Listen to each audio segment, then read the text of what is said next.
ابو ایوب رضی اللہ عنہ روایت کرتے ہیں کہ رسول اللہ صلی اللہ علیہ وسلم عرفہ اور مزدلفہ کے درمیان کسی جگہ تھے کہ ایک دیہاتی سامنے آ گیا.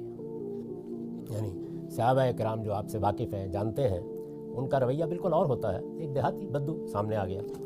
اس نے آگے بڑھ کر یعنی نہ سلام نہ دعا، آپ کی اونٹنی کی نکیل پکڑ لی. جو انداز ہوتا ہے بدو لوگوں کا، اونٹنی کی نکیل پکڑ لی. پھر عرض کیا اللہ کے رسول، یا عرض کیا ہے محمد، مجھے بس وہ چیز بتائیے جو مجھے جنت سے قریب اور جہنم سے دور کر دے. یعنی میں کوئی بڑے لمبے چوڑے خطبے سننے کے لیے نہیں آیا، سیدھی سادھی بات بتائیں مجھے، بس جنت کے قریب ہو جاؤں اور جہنم سے دور ہو جاؤں. آپ کی سواری اس طرح روک لینے پر لوگوں کو تعجب ہوا. یعنی ظاہر ہے کہ بالکل ہی جیسے اجڑ لوگوں کا انداز ہوتا ہے، سواری روک لی انہوں نے. چنانچہ لوگ ادھر ادھر سے کہنے لگے اسے کیا ہوا، اسے کیا ہوا، یعنی یہ کیا کیا اس نے. یعنی نہ کوئی آگے کوئی بات کہی. ہوتا ہے نا کہ آپ بات کرنا چاہتے ہیں، ایک بڑی شخصیت ہے، آپ کو کسی طریقے سے بات کرنی چاہیے، ہجوم میں سے نکلے، نکیل پکڑ لی، تو لوگوں کو کچھ تعجب بھی ہوا کہ کوئی خدا نخواستہ کیا مسئلہ ہے. تو لوگوں نے کہنا شروع کیا کیا ہوا کیا ہوا. اس پر رسول اللہ صلی اللہ علیہ وسلم نے فرمایا اسے کوئی ضرورت لائے گا، یعنی کوئی بات پوچھنا چاہتا ہے. پھر آپ نے سواری روک لی اور اس کی بات سنی. یعنی یہ جو بات اس نے کہی تھی یہ راوی نے تو سنی ہے، حضور نے ابھی پوری نہیں سنی تھی کہ کیا کہہ رہا ہے.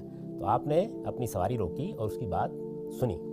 پھر اپنے صحابہ کی طرف دیکھا اور فرمایا اسے توفیق ارزانی ہوئی. یعنی کیا بات پوچھی ہے اس نے، یہ بڑی داد دی ہے حضور نے. پوچھنے کی بات یہی تھی اصل میں کہ وہ چیز بتا دیں مجھے، میں اسی لیے تو آیا ہوں کہ یہ لوگوں کو بتا دوں کہ جنت کے قریب ہونے کا راستہ کیا ہے، جہنم سے بچنے کا راستہ کیا ہے. اسے توفیق ارزانی ہوئی ہے، یعنی خدا نے خاص کرم فرمایا اس کے اوپر کہ یہ سوال اس کی زبان سے نکلا ہے، یا فرمایا اسے ہدایت نصیب ہوئی ہے، یہ دین کے بارے میں پوچھنا چاہتا ہے.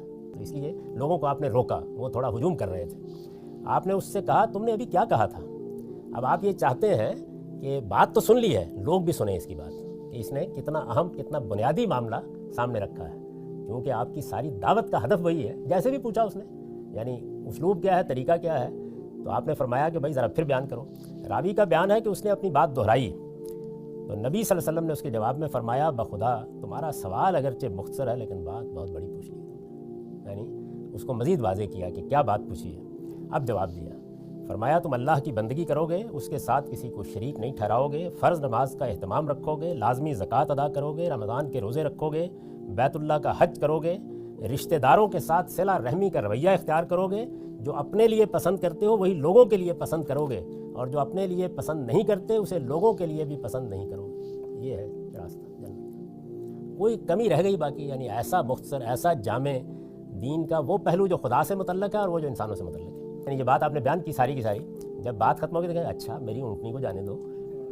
تو یعنی اس نے نکیل پکڑی ہوئی ہے، جانے نہیں دینا.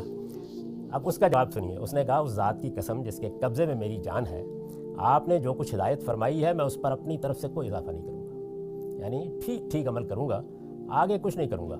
وہ نکیل چھوڑ کر جانے کے لیے پلٹا تو رسول اللہ صلی اللہ علیہ وسلم نے فرمایا اسے جو کچھ بتایا گیا ہے یہ اس پر عمل پیرا رہا تو جنت میں جائے گا. یعنی جو اصل سوال تھا اس کا جواب بھی دے دیا اور پھر فرمایا کہ بس یہی ہے اس میں راستہ. تو یہ جو ہمارے ہاں عام طور پر صوفیانہ قسم کی باتیں، لمبی چوڑی فلسفیانہ چیزیں، کچھ بنیادی مقدمات، کچھ اس کے نتائج، پھر اس کے بعد مرشدوں کے احکام اور فلاں، کچھ نہیں ہے اس میں. سیدھا دین ہے. یہ اللہ تعالیٰ کے تعلق سے باتیں ہیں، اور اخلاق کی پہلو سے جو چیز بیان کی ہے وہ میں بھی وضاحت کرتا ہوں آپ کے سامنے. پھر دیکھیے